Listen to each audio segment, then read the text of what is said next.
A bad hoe getter, real P pusher, bad hoe fucker. I get turned up when I'm fucking these. Baby, you the one, not the 2 or the 3 or the 4, not the 5 or the 4 or the 3 or the 2. You the and all these mistakes of mine, I can't replace it. I gotta move on somehow. When Jarrell Lamont Pryor sent a text message to a woman he'd recently met online, he thought he was just making plans for a date. The message was just 3 words: when you free. Simple, casual. But for the 26-year-old father, those 3 words would unknowingly set in motion the final hours of his life. He had no way of knowing that on the other end of that conversation, his message wasn't being received as an invitation to connection, but as confirmation that a trap was about to be sprung. January 25, 2025.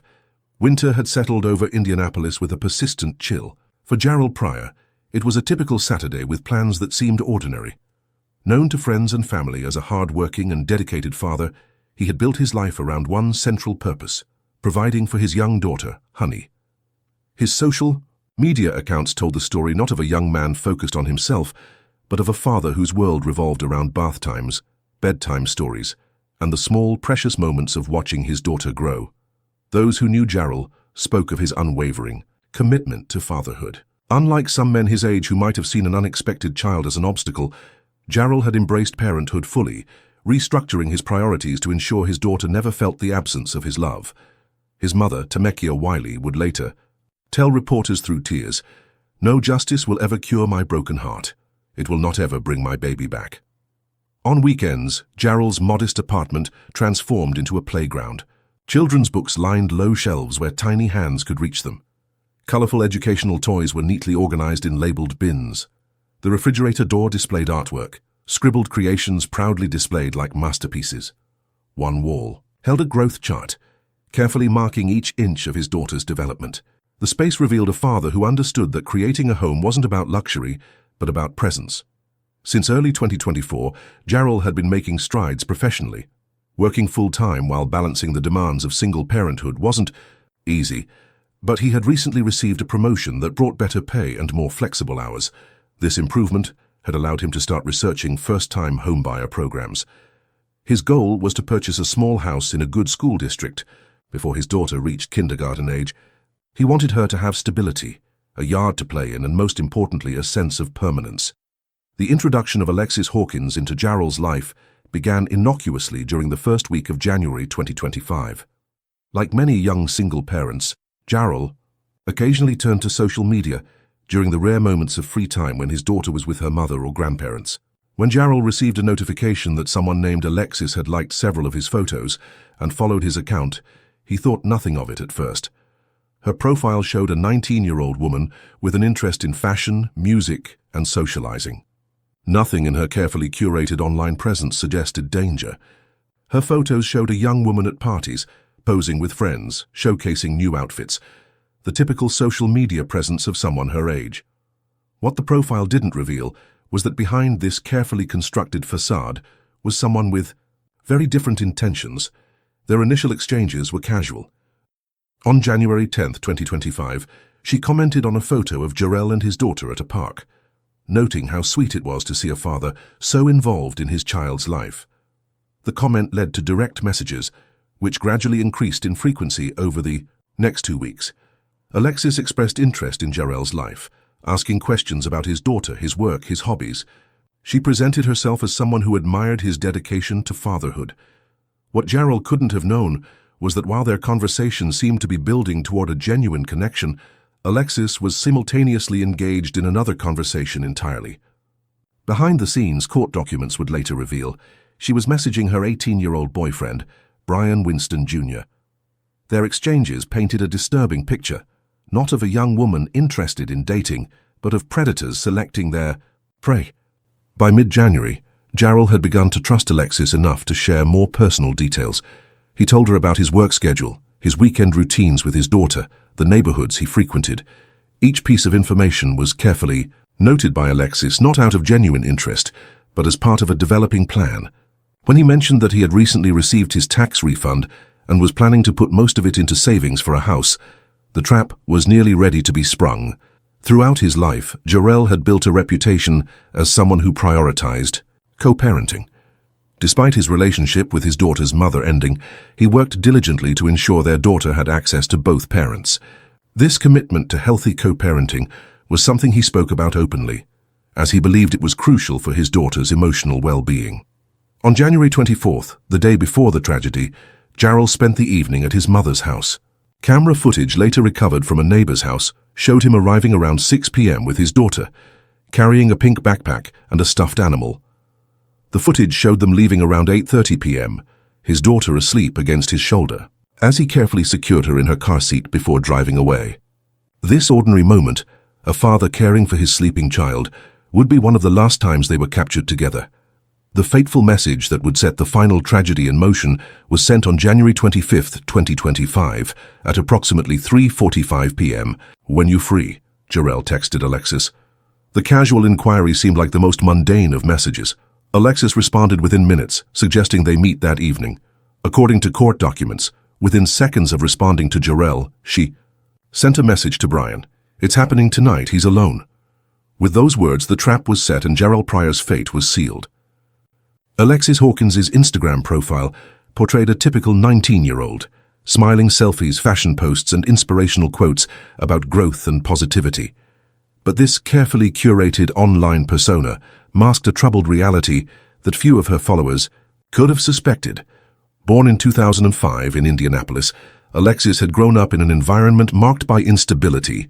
By late 2024, the relationship with her mother had deteriorated to the point where she was no longer welcome in the family home.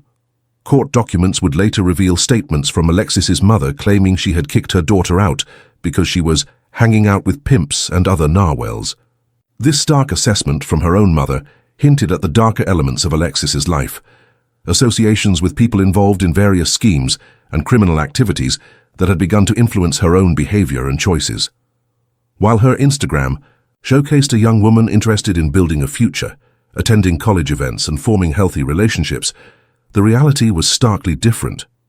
Alexis had developed a pattern of targeting men online, initially for smaller scams involving money transfers for fake emergencies or promises of companionship that never materialized. What began as minor deceptions had gradually evolved into more elaborate schemes as she found success in manipulating others.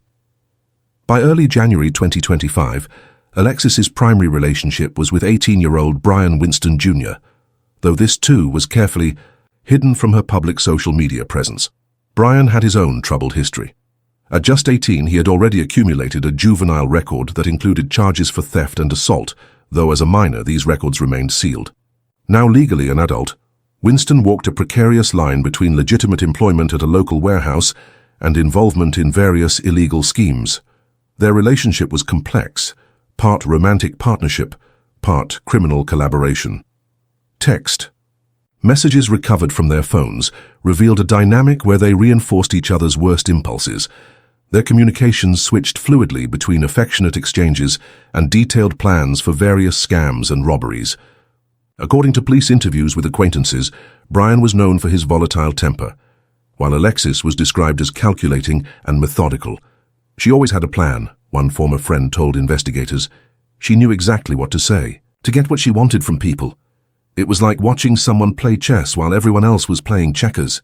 By November 2024, Alexis and Brian had established a pattern of what they called licks, targeted robberies of men Alexis met online. Their method was consistent. Alexis would identify potential targets, build rapport through dating apps or social media, gather information about their finances and routines, and eventually set up in-person meetings where Brian would appear to rob the victim. They had successfully executed this scheme at least 3 times before targeting Jarrell Pryor, though none of their previous victims had been injured. What made Jarrell different, and what would ultimately lead to tragedy, was the escalation in their planning and the introduction of a firearm. Text messages recovered from their phones showed that Brian had acquired a gun in December 2024, changing the nature and potential consequences of their schemes. The selection of Jarrell as a target wasn't random. In early January 2025, Alexis began systematically searching Instagram for potential victims using specific criteria. Men who appeared financially stable, single fathers who she believed would be less likely to engage in risky behavior when meeting someone new, and individuals who shared enough personal details online to make them easily trackable. When she came across Jarrell's profile, with its open expressions of fatherhood and glimpses of a stable life, she identified him as an ideal target. Her first move, liking several of his photos of him with his daughter, was calculated to present herself as someone who valued the same things he did. The comment she left about admiring his dedication to fatherhood wasn't sincere appreciation, but the first step in a methodical plan.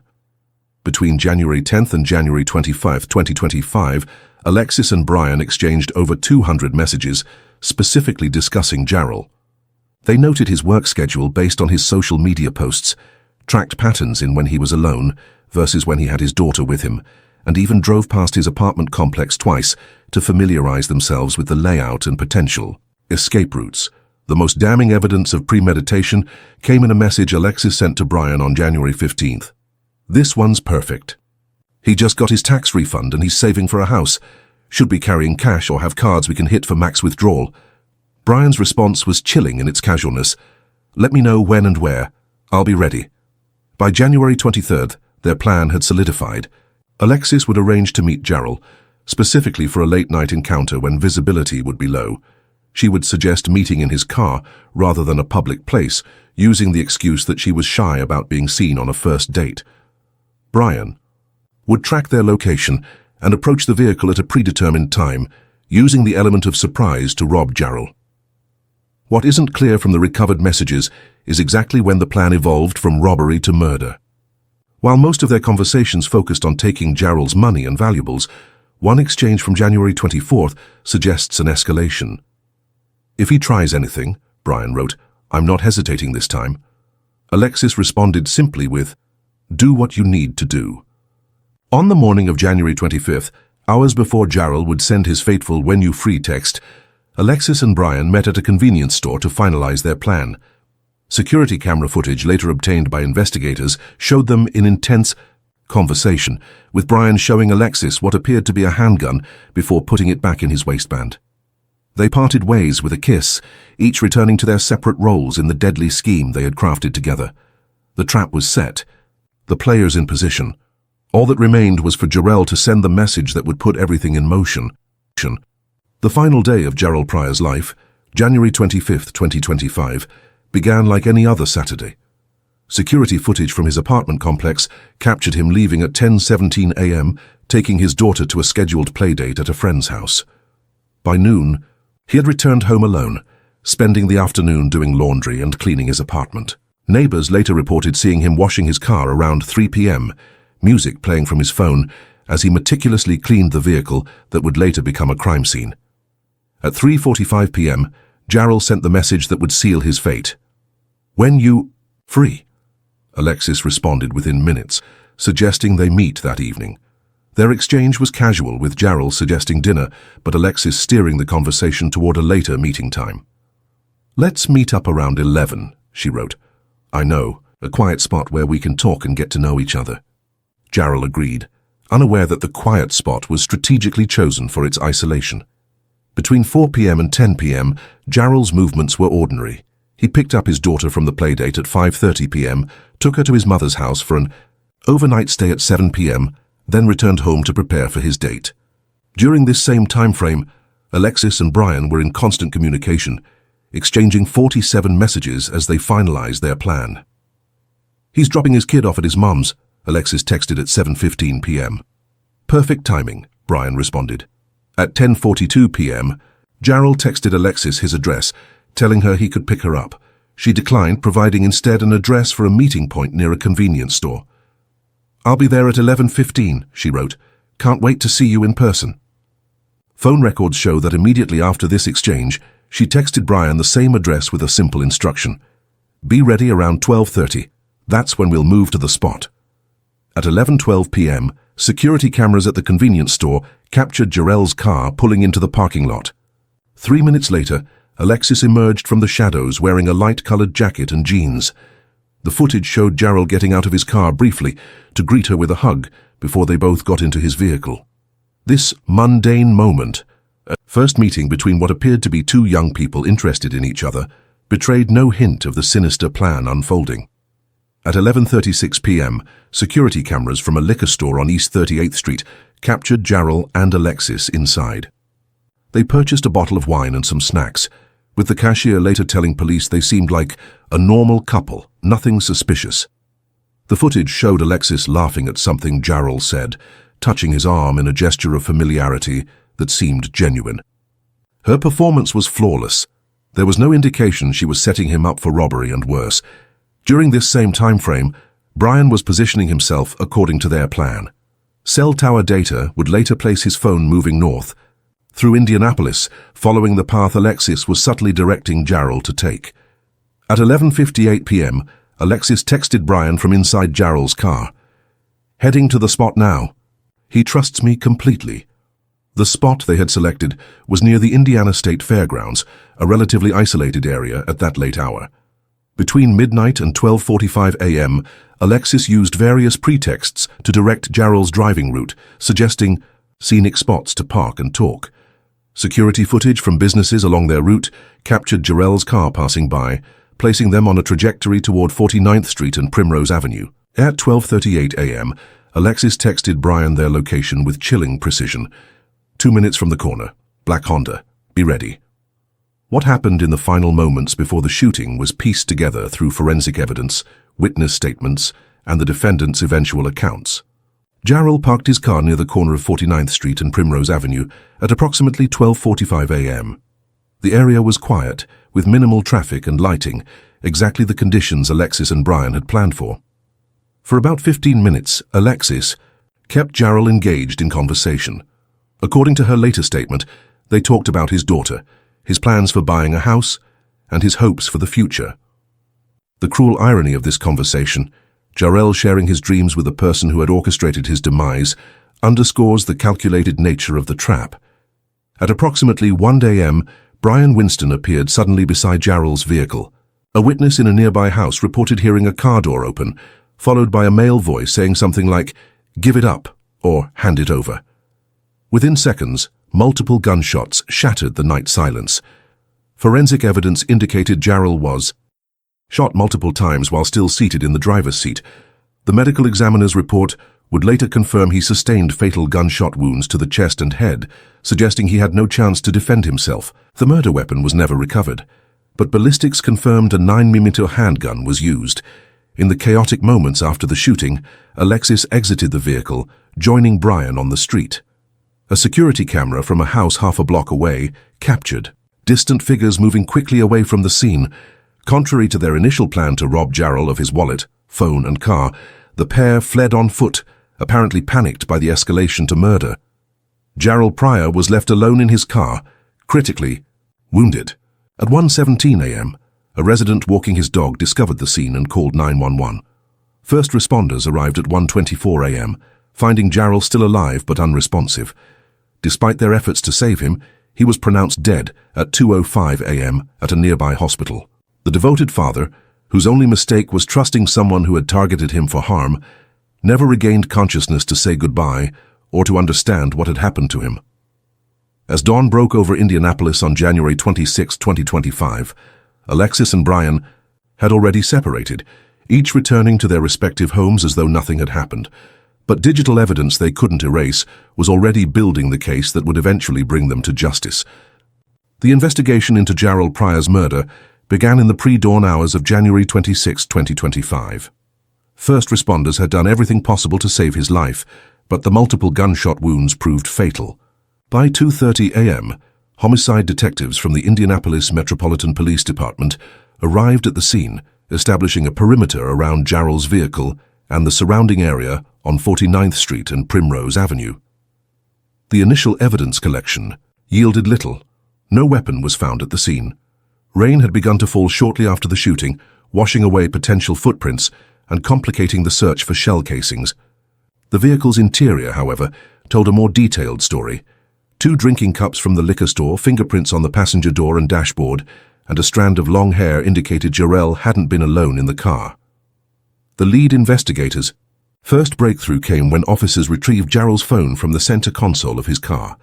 Though locked, emergency protocols allowed them to access his recent communications. The text exchanges with Alexis Hawkins immediately caught the investigators' attention. The conversation had all the hallmarks of a setup, one detective would later testify. The suggestion to meet in an isolated location, the late timing, the way she directed him to a specific area, these are red flags we look for in ambush scenarios. By midday on January 26th, investigators had obtained security footage from both the convenience store and liquor store, clearly showing Alexis with Jarrell hours before his death. Her identity, however, remained unknown until detectives accessed Jarrell's Instagram account through family authorization and found the direct message history between them. The digital investigation accelerated from there. On January 28th, police obtained a warrant for Alexis Hawkins's Instagram account records. What they discovered was damning. Not only did they find the exchanges with Jarrell, but they also uncovered deleted messages to Brian Winston that explicitly discussed their plans. "We'll hit him tomorrow night," one message from January 24th read. "I've got him thinking we're going on a real date." Even more incriminating was Alexis's search history in the hours after the murder. Between 2:15 a.m. and 4:30 a.m. on January 26th, she had searched Indianapolis shooting tonight, News Today near me, Keystone Avenue shooting, and How long does DNA last on clothing? These searches, made within hours of Jarrell's murder, suggested both knowledge of the crime and concern about evidence. On February 5th, detectives located and interviewed Alexis Hawkins. The 19-year-old initially appeared cooperative, agreeing to speak without an attorney present. Her demeanor during the recorded interview shifted between nervous and oddly calm, as she claimed to have never met Jarrell in person, suggesting their online conversations were brief and insignificant. When confronted with the security footage showing her with Jarrell at the liquor store, Alexis changed her story. She admitted to meeting him, but claimed they had parted ways around midnight after a disagreement. "I got an Uber home," she stated. "I didn't want to see him again after that." Records would later show no rideshare services had been ordered to or from that location. The most telling moment came when investigators asked about a message Alexis had sent, referring to making a play on Jarrell. Her previously steady responses halted abruptly. "I don't know what you're talking about," she said, shifting in her seat, "and I think I need a lawyer now." The interview was terminated, but the evidence against Alexis continued to mount. Forensic analysis confirmed her fingerprints and DNA in Jarrell's car. Her phone records placed her at the scene of the crime at the time of the shooting. On February 26, 2025, exactly 1 month after Jarrell's murder, Alexis Hawkins was arrested at her aunt's apartment, where she had been staying since the crime. Brian Winston proved more difficult to locate. He had disappeared from Indianapolis by January 27th, careful to avoid using credit cards or social media. Investigators initially focused their search in Chicago based on statements from acquaintances, but this proved to be misinformation potentially spread by Winston himself. The break in tracking Winston came through an unexpected source: a dating app. Despite being on the run and in a relationship with Hawkins, Winston had created a profile on a dating application in Austin, Texas, using his own photographs but a false name. On March 15th, a woman who had matched with him recognized his face from news reports about Jarrell's murder and alerted authorities. Austin police conducted surveillance on the extended stay motel where Winston was hiding and confirmed his identity. On April 2, 2025, as Winston returned to his room from a nearby convenience store, a tactical team from the U.S. Marshals Service apprehended him without incident. Despite the careful measures he had taken to avoid detection, Winston had made the critical error of using his real photographs online, driven by the same vanity that populated his previous social media accounts. During the arrest, officers discovered a backpack containing $3,800 in cash, 3 prepaid phones, and bus tickets to Mexico scheduled for the following day. Winston had been less than 24 hours from potentially crossing the border and complicating extradition efforts significantly. The extradition process moved swiftly. By April 10th, Winston was back in Indianapolis, booked into the Marion County Jail, and held without bond alongside Hawkins. During processing, corrections officers noted Winston's apparent lack of concern, with one reporting that he asked how famous the case had become and whether there were news cameras outside the jail. On April 15th, both suspects appeared in court for their initial hearing. The Marion County Prosecutor's Office filed severe charges against both defendants: murder, felony murder, conspiracy to commit robbery, and robbery resulting in serious bodily injury. Winston faced an additional count of murder due to evidence, suggesting he was the shooter. Both pleaded not guilty to all charges. The judge denied bail for both defendants, citing the severity of the charges and Winston's flight risk. The prosecution presented the extensive digital evidence connecting both suspects to the crime, including the Instagram messages, location data, and Alexis's incriminating searches after the murder. As Jarrell's family watched from the courtroom, the full weight of the evidence against Hawkins and Winston became clear. What had begun as an investigation with limited physical evidence had transformed into a comprehensive case built on the digital footprints the pair had carelessly left behind. Proof that in the modern era, the truth would ultimately emerge through the very technology they had used to orchestrate their crime. As the legal proceedings against Alexis Hawkins and Brian Winston begin, the true impact of Jarrell Pryor's murder manifests in the quiet moments of family life disrupted forever. For Tamekia Wiley, Jarrell's mother, each day brings the impossible task of both processing her own grief and helping her granddaughter understand a loss too profound for a child's comprehension. "I'm broken inside," Tamekia told local news reporters during a brief statement after Winston's capture. "No justice will ever cure my broken heart. It will not ever bring my baby back." Her words capture the core truth that legal proceedings, however necessary, can never restore what has been taken from their family. The initial hearings in April 2025 reveal the prosecution's strong case. Digital forensics experts testify about the extensive electronic trail left by both defendants. The Instagram messages, location data from their phones, and Alexis's searches immediately after the murder paint a compelling picture of premeditation and coordination. Legal analysts following the case note the strategic charging decisions by prosecutors. The inclusion of felony murder charges, which apply when a death occurs during the commission of another felony such as robbery, creates a path to conviction even if the prosecution can't prove who pulled the trigger, or if the killing was premeditated. The felony murder doctrine is significant in this case, explains a local criminal defense attorney not involved in the proceedings. It means even if Hawkins claims she didn't know Winston would shoot Pryor, she can still be convicted of murder, because the death occurred during a robbery she helped plan and execute. During these initial hearings, neither defendant appears to show remorse. Court observers note that Hawkins maintains a stoic expression throughout, occasionally exchanging notes with her public defender. Winston, in contrast, displays visible annoyance during witness testimony, particularly when digital evidence from his phone is presented. The court schedules further proceedings for May 19, 2025, with both defendants remaining held without bond.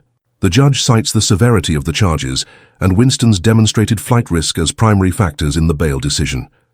Beyond the courtroom, the Indianapolis community has responded to Jarrell's murder with both grief and action. The corner of 49th and Primrose Avenue, where Jarrell spent his final moments, has become an impromptu memorial site. Neighbors, many who had never met Jarrell, leave flowers, candles, and teddy bears. One handwritten sign reads simply, "A good father taken too soon." Community organizations have reached out as well. A local non-profit that specializes in supporting children who have lost parents to violence has contacted Jarrell's family, offering specialized counseling services for his daughter. These services, designed to help young children process trauma and grief over the long term, will become a critical resource as she grows older and develops more complex questions about her father's absence. Children who lose parents to violence face unique challenges, explains the organization's director. Their grief is complicated by the traumatic nature of the loss, media attention, and the legal process that can extend for years. Our goal is to provide consistent support that evolves as the child's understanding and needs change over time. Local faith communities have also mobilized to support the Pryor and Wiley families. Congregations establish meal trains, childcare assistance, and transportation help for court appearances. These practical expressions of care address the often overlooked aspects of how violence disrupts the everyday functioning of affected families. The case has also sparked important community conversations about online safety. Several Indianapolis high schools and community centers host workshops discussing the potential dangers of online relationships and sharing personal information on social media. Jarrell's story becomes a powerful teaching tool, illustrating how predators can exploit digital platforms to identify and target victims. As the judicial process moves forward in its early stages, media interest in the case continues. Local outlets provide regular updates on the proceedings, while national attention focuses on the sophisticated digital investigation that led to the arrests. Law enforcement officials use the opportunity to emphasize how digital evidence has become crucial in solving modern crimes. 20 years ago, this might have been a much harder case to solve, notes a veteran Indianapolis police officer. Today, the digital footprint people leave is extensive. In this case, that digital trail was the key to seeking justice for Jarrell Pryor. For Tamikia Wiley and her granddaughter, however, justice remains an abstract concept compared to their daily reality. The empty chair at dinner, the absence at future school events, the father who will never teach his daughter to ride a bike. These are the true measures of their loss. People keep asking if I feel better now that they've been caught, Tamikia reflects during a quiet moment after one court hearing. But there's no better after something like this. There's just different kinds of hard days. As the legal process continues into spring 2025, Jarrell Pryor's legacy lives on in the life of his daughter. The photos and videos he so lovingly created during their time together have become precious artifacts, ensuring that even as she grows up without his physical presence, she will know exactly how much her father loved her. In the end, Jarrell Pryor's story isn't defined by the violent act that took his life, but by the love that gave his life meaning. A devoted father whose last actions included providing for his daughter's future, setting aside money for her education, planning a stable home, building a foundation of love that would sustain her even in his absence. No courtroom verdict can restore what was lost, but the truth of who Jarrell was, a father who placed his child's needs above all else, will endure long after the headlines fade.